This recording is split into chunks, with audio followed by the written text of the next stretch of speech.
On n'en a jamais fini avec Victor Hugo. C'est un monde, ça, avec Victor Hugo. C'est un monde qui n'a pas cessé de s'élargir. Qu'est-ce que je veux dire par là? Quand il est mort en 1885, il avait déjà laissé ce qu'on appelait une œuvre complète, énorme, gigantesque. Mais savez-vous qu'entre 1885 et maintenant, et aujourd'hui, cette œuvre s'est immensément accrue. On a parlé de tombes inépuisables. C'est vrai que les œuvres posthumes de Victor Hugo qui sont sorties entre 1885 et 1900, c'est considérable. Pensez qu'il y a le grand poème qui s'appelait Dieu, tout simplement. Il y avait La fin de Satan, il y avait En voyage, il y avait le théâtre en liberté, il y avait Toutes les choses vues. Et bien tout ça a été publié posthume, et j'oubliais encore toute la lire. Puis voilà qu'en 1900 ou en 1902, si vous voulez, au moment du centenaire de la naissance de Victor Hugo, on avait bien l'impression que ça y était, qu'on connaissait tout. Alors, c'est à partir de 1902 qu'on a commencé, c'est l'imprimerie nationale qui a commencé à publier une nouvelle édition qui semblait être définitive des œuvres de Victor Hugo grâce à ce qui était déposé à la Bibliothèque nationale. C'était lui-même qui avait dit « Je veux que tous mes papiers soient déposés à la nationale ». Alors, de volume en volume, les éditeurs de cette grande édition se reportaient au texte qui était conservé à la Bibliothèque nationale et ajoutaient à chaque volume des appendices, des compléments, enfin d'après les papiers de la nationale. Ça s'est terminé, du point de vue de l'œuvre, en 1942, donc c'est pas tellement loin. Hein. Et pensez qu'en 1942, on nous a encore procuré un énorme bouquin de 600 pages, entièrement composé d'inédits de Victor Hugo. Il était mort depuis 85 et en 42, on nous apportait 600 pages, les unes de prose, les autres de vers, inédits. Alors, on pouvait croire qu'en 1942, c'était fini, hein, on avait tout sorti. C'est là où j'interviens de la manière la plus gratuite et la plus imméritée. L'arrière-petit-fils de Victor Hugo, Jean Hugo, a bien voulu me communiquer tous les carnets intimes du arrière-grand-père qui n'avaient pas été utilisés pour cette édition. En plus, la correspondance familiale, parce qu'il avait écrit à sa femme et à ses enfants au cours de toute sa vie. Alors j'ai pu ajouter un certain nombre de choses, j'ai pas été le seul à ajouter des textes, et maintenant, en 73, j'ai l'impression qu'on est arrivé à connaître à peu près tout. Je dis bien à peu près tout, parce que de temps en temps, on voit dans des catalogues de marchands d'autographes des textes nouveaux de Victor Hugo, qui sont là de la manière la plus inexplicable et indigne, puisque tout devait être remis par la famille à la Bibliothèque nationale, que la famille l'a fait de son mieux, mais qui a eu, entre-temps, ce qu'il faut bien appeler des détournements. Eh bien, disons, si vous voulez, qu'à 99%, on y est et on sait ce que Victor Hugo a écrit. Seulement, je sais aussi qu'il y a des quantités de gens qui, aujourd'hui encore, vous disent « Oh, il était formidable, ce Victor Hugo, comme écrivain, mais il n'a absolument rien à nous dire. » C'était pendant la dernière guerre, je crois, 1841, que M. Thierry Monnier disait d'un ton assez supérieur « Je demande que l'on m'indique, que l'on me dise avec précision ce que Victor Hugo a apporté comme idée nouvelle. » Eh bien, beaucoup de choses, hein, beaucoup de choses.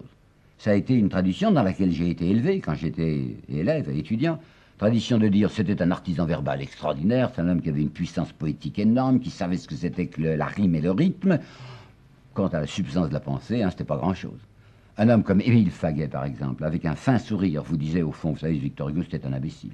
Enfin, disons, si vous voulez, que c'était un primaire. Et je vous assure que sur les lèvres de M. Émile Faguet, primaire, c'est ce qu'il y avait de plus bas. Ça se rapprochait de ce que M. Barrès appelait les aliborons, c'est-à-dire les instituteurs. Hein. Quant à Gilles Lemaître, dans ses conférences très mondaines, Gilles Lemaître disait, si Lamartine est quelqu'un qui fait un peu gnangnan, Victor Hugo c'est surtout boum boum, c'est-à-dire des cymbales, mais rien derrière. Et M. Lemaître prononçait cela devant un public distingué, avec les discrets hochements de tête de l'approbation et les applaudissements réservés de l'élégance. Ben, ce que j'ai à vous dire, justement, c'est que Victor Hugo, c'est le contraire d'un homme creux. C'est quelqu'un qui a des quantités de choses à nous dire. Et je voudrais commencer par une épigraphe, enfin tirée de lui-même, un des textes que j'ai retrouvé, où il disait « Mon destin aura été de vivre célèbre et ignoré. Je ne suis connu que de l'inconnu. » Alors aujourd'hui, ce que je vais vous dire, c'est d'abord ceci, une rectification que j'ai à me faire, une autocritique. Dans les exposés que j'ai faits bien des années, et même dans les livres que j'ai faits sur Victor Hugo, j'ai dit une erreur. J'ai dit en effet qu'à partir d'une certaine date, qui est 1840, entre 1840 et 1852, c'est-à-dire pendant 12 ans, il y a un Victor Hugo qui n'est plus lui-même. Quoi? Je veux dire ceci. En 1840, Victor Hugo, il est arrivé, je devrais dire, si vous voulez, 1841, puisque c'est en janvier 41 qu'il est entré enfin à l'Académie française. Très jeune, puisqu'il était né en 1802, entré à 39 ans à l'Académie française, c'était pas mal. Hein. D'autre part, en 1838, il avait vendu, oui, le mot est bien comme ça, vendu l'exploitation de ses œuvres complètes à une société qui s'appelait Société propriétaire des œuvres de M. Victor Hugo. Et il avait reçu 300 000 francs cash, ce qui ferait peut-être aujourd'hui, je ne sais pas moi, au moins 1 million de francs français ou de francs suisses en valeur actuelle. Alors vous voyez, en 1840-41, c'était un monsieur arrivé, installé, il avait de l'argent, il avait de la gloire. Alors quand on regarde sa bibliographie, on s'aperçoit qu'entre 1840 et 1852, il a à peu près rien publié. Le Rhin c'était un groupe de lettres qu'il avait écrit à sa femme, et qu'il a publié tel quel. Sa pièce des burgraphes qu'il avait un peu sabotée, il avait fait ça en 6 semaines, elle n'a pas eu de succès. Et j'avais dit, vous voyez, c'est le monsieur installé, maintenant il s'est assis. J'avais même risqué une image en disant, c'est le taureau qui est devenu bœuf. Eh bien, je me trompais. Et je me suis aperçu, grâce à un livre qui est apparu il y a 2 ans de M. Jean Godot, qui s'appelle Le temps de la contemplation, je me trompais en disant que Victor Hugo n'avait pas travaillé entre 1840 et 1852. En réalité, il avait beaucoup travaillé. Surtout à partir de 1846. Il a écrit dans le deuxième semestre de l'année 1846 des milliers de vers. Seulement, il n'avait pas l'intention de les publier tout de suite. Et en plus, ce que j'oubliais, qui était même capital, c'est qu'à partir de l'automne 1845, ce Victor Hugo, qui est père de France, qui est un grand personnage, qui est reçu aux Tuileries, est en train d'écrire un livre dont il n'a pas encore trouvé le titre. Il l'appellera Misère. Et puis ça sera beaucoup plus tard, ça sera Les Misérables. Et ce grand notable, ce majestueux, cet homme qui est reçu au palais des Tuileries, est en train d'écrire un livre qui va s'appeler Les Misérables et dont le profond souffle n'est pas certes de nature à plaire à Louis-Philippe. Et puis, M. Godon a trouvé, enfin j'aurais dû le voir, mais je n'avais pas su le voir. Il a trouvé dans Toute la Lyre, dans l'édition nouvelle de Toute la Lyre, publiée en 1935, je crois, un petit texte qui est du 1er juin 46. 1er juin 1846. Victor Hugo a donc, à ce moment-là, 44 ans. En juin 46, s'était produit dans sa vie personnelle quelque chose de dramatique. Déjà en 1843, il avait été déchiré par un deuil. Le 4 septembre 1843, sa fille aînée, qui s'appelait Léopoldine, s'était noyée. Elle avait 19 ans, était déjà mariée, était déjà enceinte, et dans un accident de bateau, elle a coulé. Première rencontre cruelle avec la mort. Mais voilà qu'en juin 1846, une autre jeune femme, une jeune fille, va mourir devant lui. C'était la fille de sa maîtresse. Sa maîtresse, c'était Juliette Drouet. La fille s'appelait Claire Pradier, parce qu'elle était née des œuvres du sculpteur Pradier, qui du reste l'avait pas reconnue, mais enfin on l'appelait Claire Pradier. Et Victor Hugo aimait beaucoup cette jeune fille. Elle allait avoir 20 ans, se préparait à être institutrice. Elle aimait profondément Victor Hugo, il lui-même avait une grande tendresse pour elle, et cette gamine, peu à peu, se décompose, enfin se défait, probablement ce qu'on appellerait aujourd'hui tuberculose, enfin phtisie, et elle va mourir dans cette année-là, juin 46. C'est la deuxième rencontre de Victor Hugo avec la mort d'un très jeune être. Alors Godon, M. Jean Godot, a repéré dans Toute la Lyre, édition 1935, où on a ajouté des inédits, un petit texte que voici. « Vous dont une femme a pris l'âme, soyez toujours comme si vous étiez sans femme et sans amour. Vous qui vivez parmi les roses, les sens en feu, soyez comme en la nuit profonde où rien ne luit, car la figure de ce monde s'évanouit. » Qu'est-ce que ça veut dire ça? Vous dont une femme a pris l'âme, à ce moment-là, où il est en effet passionné par une autre femme qui s'appelle Léonie Biard. La figure de ce monde, Dieu sait si ça l'intéressait, la figure de ce monde. Vous savez, c'était je dis pas un voyeur, un regardeur, Victor Hugo, un homme qui aimait considérer les choses, un visuel, quoi. Et voilà qu'il se dit à lui-même, dans ce texte qu'il n'avait pas publié, il l'avait laissé comme ça, caché, il se dit, mais c'est pas sérieux. À travers ce monde qui est une apparence, il y a une transparence.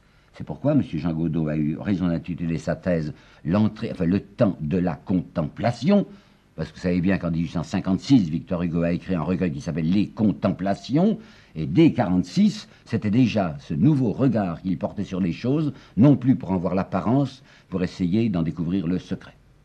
Bon. Alors, une des deux choses que je voudrais essayer de vous dire aujourd'hui, c'est ceci. Il faudrait que je vous parle tout de même de l'écrivain, parce que j'en ai jamais assez parlé.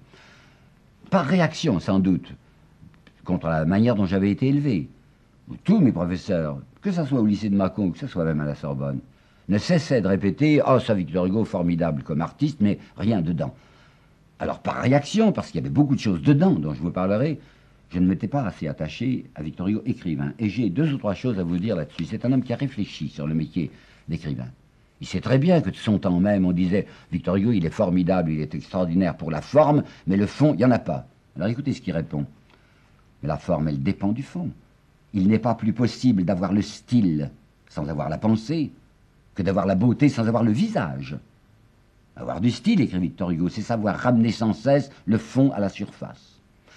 À propos de la métaphore, Victor Hugo a une phrase inoubliable. Il dit métaphore est sa trajectoire incalculable. Ça veut dire quoi? Vous savez, métaphore, c'est une transposition, c'est une image.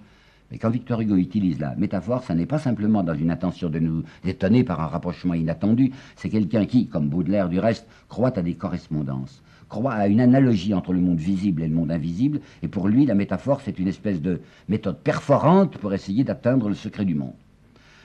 Il va dire aussi à propos des mots. Les mots sont la chair de l'idée. Et cette chair vit. Qu'est-ce qu'il veut dire par là? On nous dit souvent que c'est Mallarmé, dans la poésie française, qui a le mieux réfléchi à ce fait que le mot est aussi un son. Le mot, c'est deux choses. C'est un son, en effet, vous savez, même quand on lit un texte, quand on ne l'entend pas, quand on le lit, on l'entend sourdement. Il y a le sens et il y a le son. Et bien Victor Hugo est quelqu'un qui a parfaitement compris que le son d'un mot comporte autour de lui, comme tous les sons, des harmoniques. Autour d'un son, il y a une espèce de aura audible, si vous voulez. Et que cette aura possède une puissance de suggestion et d'évocation bien supérieure au simple pouvoir de désignation que le dictionnaire confère aux mots. Et alors là, je voudrais vous apporter de lui un texte extrêmement peu connu qui m'a beaucoup frappé.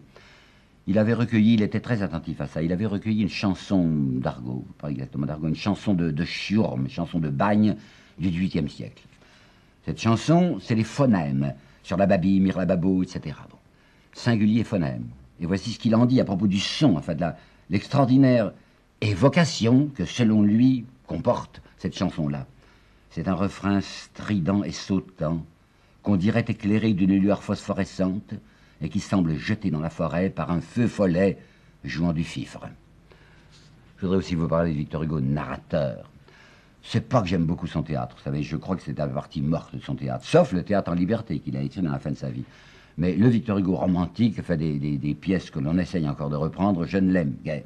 Mais, cet homme qui usait de mélodrame, certainement, au théâtre, savait, quand il était un romancier, écrire des choses extrêmement simples, contenues, gouvernées, où il n'allait pas fort, et qui avait au contraire une puissance de suggestion extraordinaire. Je vais vous en donner deux petites preuves. Une, je vais vous citer, je vais vous le lire même, un texte extrêmement bref, des Misérables, qui celui-là est à la frontière de l'humour. Il s'agit de la présentation de Cosette à Gilles Normand. Vous vous rappelez peut-être, il y a Cosette que Marius aime. Puis il y a le grand-père, Gilles Normand, le grand-père de Marius, qui se dit qu'est-ce que c'est que ce mariage, je ne connais pas, cette Cosette, d'où sort-elle, etc. Alors le Marius a décidé de présenter sa jolie petite fiancée au vieux bonhomme Gilles Normand, qui est un homme très difficile, très violent. Elle apparut sur le seuil. Il semblait qu'elle était dans un nimbe. Précisément à cet instant, le grand-père allait se moucher. Il resta court, tenant son nez dans son mouchoir et regardant Cosette par-dessus. « Adorable !» s'écria-t-il. Puis il se moucha bruyamment. Vous me direz que c'est rien, mais je trouve que cette anecdote, enfin cette scène de rien est excellente. Puis on voit une autre dans un tout autre ton. C'est à la fin des Misérables. C'est Cosette qui va se marier. C'est entendu, Gilles Normand a accepté. Cosette va devenir Madame Marius. Vous savez qu'elle a été élevée par Jean Valjean, qui l'avait recueillie, cette pauvre petite Cosette. Et Jean Valjean, il l'adore. Bon, c'est un vieil homme maintenant, et il n'a que cette petite fille, cette femme, cette jeune fille près de lui, puis elle s'en va. C'est le drame du père de famille qui n'a qu'une enfant et qui voit cet enfant partir. Alors, le jour du mariage, alors que Cosette est naturellement folle de bonheur, enfin, elle va être enfin la femme de Marius, le vieux Jean Valjean essaye de bien se tenir, mais en fait, il est déchiré. Alors, Hugo nous dit, dans la réception qui avait eu lieu chez Jean Valjean, il y avait beaucoup de monde, et Jean Valjean essayait de faire bonne figure, mais ça lui coûtait beaucoup. Alors, à un moment, dans l'après-midi, je pense que c'était après le repas, il s'était installé dans une pièce près d'une porte, dont le battant, dans les deux battants, était ouvert. Et il s'était mis derrière un de ces battants, comme pour se cacher un peu, afin que les gens ne viennent pas le retrouver. Et puis voilà Cosette qui pense tout de même au papa, enfin qu'elle veut lui dire bonjour, puisqu'elle est radieuse, ravissante, heureuse. Alors elle le trouve derrière sa porte fermée. Puis elle lui dit, « Alors père, vous êtes heureux ?» Alors il dit, « Oui, je suis heureux, dit-il. »« Eh bien, puisque vous êtes heureux, riez !» Et Jean Valjean se mit à rire. C'est tout, il n'y a que ça. À ce propos, je voudrais vous parler un petit peu de l'humour de Victor Hugo, parce qu'on n'y pense pas souvent. Et il faut savoir que Victor Hugo, c'était quelqu'un qui avait une propension, non pas seulement au calembour, mais au fou rire. C'était quelqu'un de profond, vous allez le voir, mais qui aimait aussi s'amuser. Et ce côté humour chez Victor Hugo, j'y ai consacré un petit bouquin, mais il y aurait tout un livre beaucoup plus gros à faire pour vous montrer comment il était. Alors j'ai pensé que dans cet entretien assez sérieux et quelquefois un peu ennuyeux, c'est peut-être bon de vous apporter un petit choix de textes humoristiques de Victor Hugo. Par exemple, il était très attentif aux façons de parler de la domestique, enfin de la femme de chambre, si vous voulez, de sa maîtresse Juliette Drouet. Et elle prononçait ce qu'il appelait des locutions irréfléchies. Elle s'appelait Suzanne. Elle disait par exemple, dit Victor Hugo, « Oh, je suis heureuse comme une poule au pot ». Ou encore, « J'ai dormi comme un noir ». Ou elle disait aussi, « Oh madame, je dors, mais je dors. Cette nuit, j'ai dormi 12 heures de suite sans jamais me reposer. » À propos de Gavroche, vous savez, le petit Gavroche, fils des Thénardier, Hugo écrit ceci. C'était un petit garçon que la Thénardier avait eu un des hivers précédents, sans savoir pourquoi, disait-elle, effet du froid, sans doute. Il y a un mari devant lequel on complimente sa femme. On lui dit, oh, vous avez une femme ravissante. Vous êtes trop bon, disait le mari. Il ressemblait à une huître qui ferait la modeste pour sa perle. Cette phrase qui est très méchante et qui est très injuste. Les diplomates trahissent tout, excepté leurs émotions. Hugo est qu'un homme qui vous conseille de ne pas faire déclaration d'amour quand on a un rhume de cerveau et d'épargner à une jolie femme un « je t'aime » qui pourrait nuire à sa conquête, dit-il. Voilà une autre forme d'humour qui est un petit peu plus méchante, c'est un petit peu agressif. Les vers de Barthélemy, pour être bien oublié aujourd'hui, hein, les vers de Barthélemy sont beaux, comme on dit que les sergents de ville sont de beaux hommes. Ou encore cette vacherie, pardonnez-moi. Je rêvais dans la basse-cour et, considérant une oie, je remarquais tout à coup sa ressemblance avec M. Saint-Marc Girardin de l'Académie française.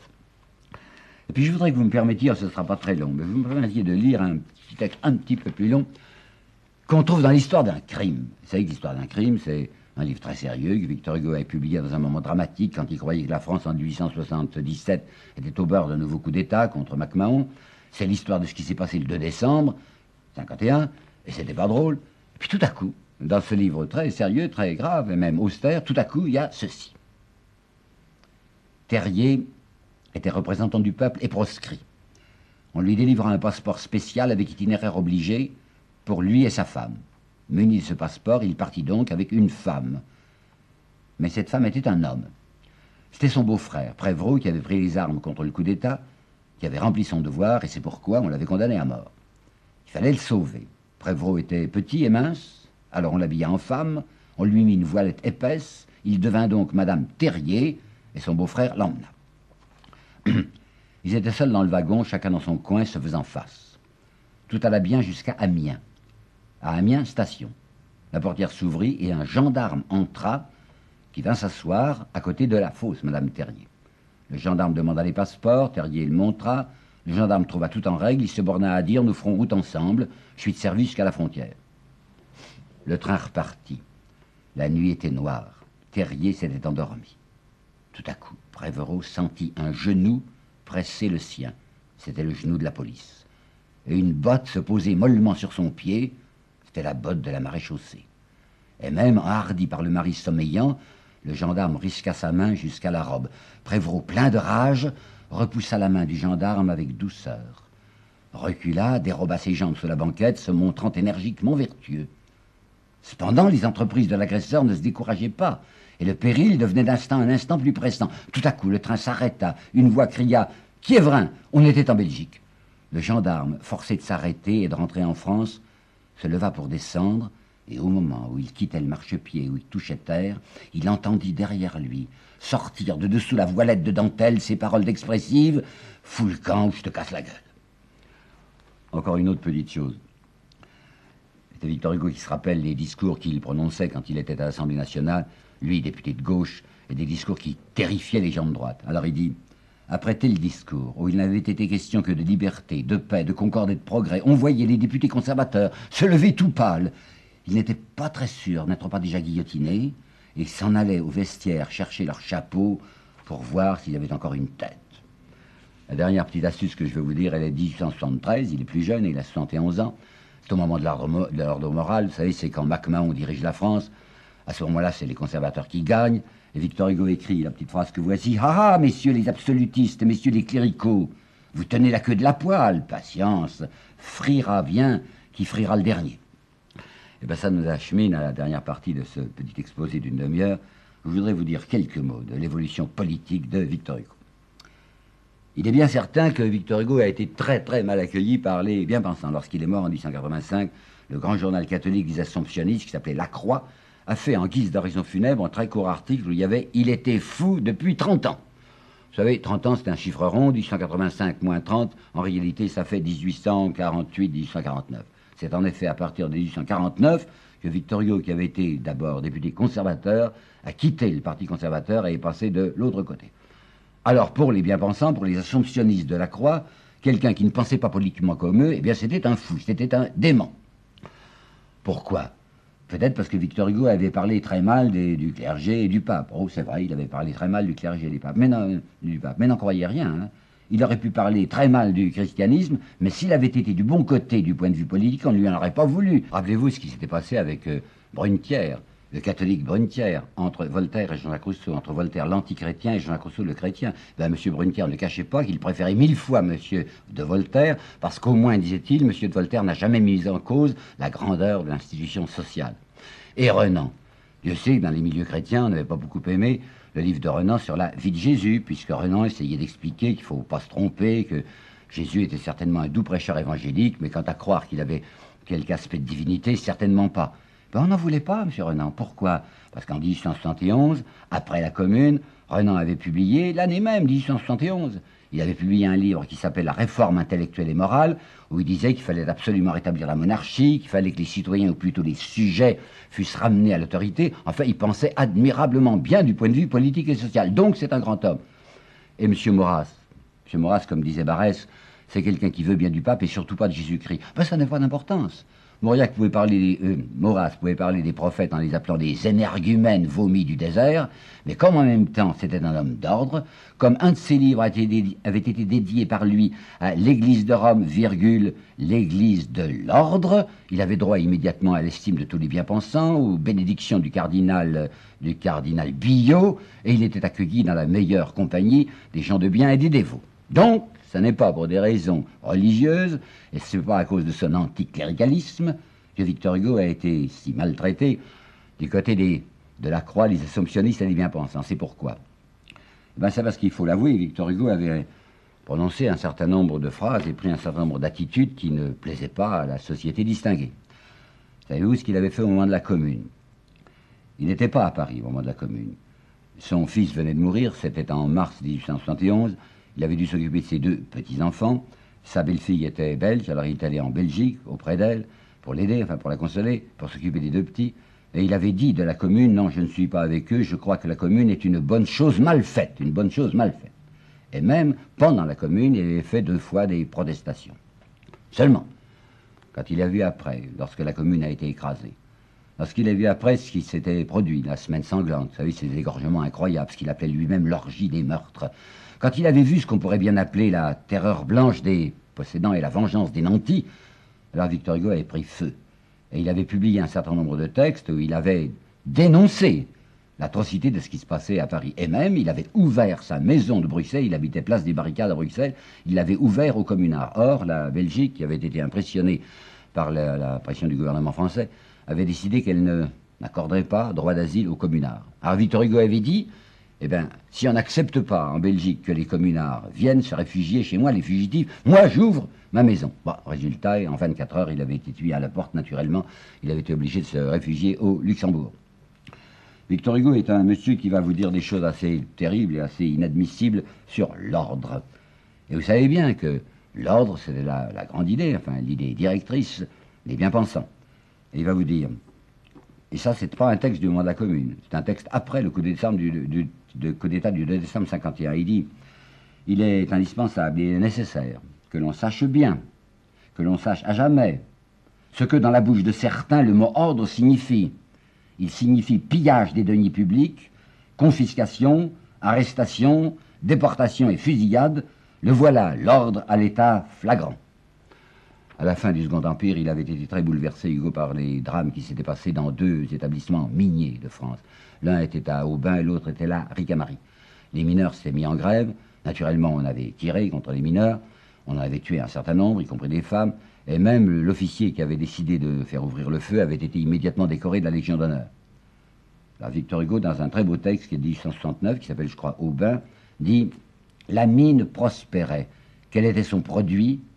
La famine. » Il y a un autre texte de lui qu'on lui achetait à la figure en disant « Mon Dieu, mais qu'il est excessif. » Enfin, c'est un homme qui manie les antithèses et qui ne réfléchit pas à ce qu'il dit. Il avait écrit ceci. quand on songe à la condition des enfants dans les manufactures. Et c'est vrai que sous la monarchie de Juillet comme sous l'Empire, il y avait un nombre incroyable de gamins entre 5 ans et demi et 12 ans qui étaient employés dans les manufactures. Grâce au machinisme, il y avait moyen d'utiliser le simple mouvement d'un gosse pour faire marcher une machine. Comme le gosse s'était payé un quart de ce gagnait un adulte dont le salaire était déjà dérisoire, vous imaginez les bénéfices prodigieux que faisaient les manufacturiers en utilisant cette main-d'œuvre enfantine. C'est bon, naturellement, ces gosses qui restaient jusqu'à des 12 heures de suite devant des machines mouraient. Ils mouraient comme des mouches. Parmi les portées, si je puis dire, de petits prolétaires, c'était une hécatombe permanente. Il en survivait à peu près, et je crois que j'exagère même, 1 sur 10. Alors Victor Hugo disait, lorsque ces gens de bien, ces manufacturiers, enfin ces grands commerçants, organisent chez eux, dans leur château, des raouts, des fêtes, et qu'ils ont là des femmes ravissantes, qui ne se rendent pas compte de ce qu'elles font, il y a leurs femmes, il y a leurs maîtresses, il y a leurs filles, et qu'on les voit manger gentiment des petits gâteaux, elles ne se rendent pas compte, disait Victor Hugo, elles ne se rendent pas compte, ces belles dames, que ce qu'elles sont en train de manger, là, ces petits fours, elles sont en train de manger des enfants vivants. Cris, hurlements, qu'est-ce que ça veut dire? Enfin, on n'est pas des anthropophages. Et c'était cependant le mot même qu'avait employé Proudhon quand il avait parlé d'une civilisation d'anthropophages, étant donné la destruction massive de ses enfants. Hugo était allé voir en 1851 ce que l'on appelait les caves de Lille.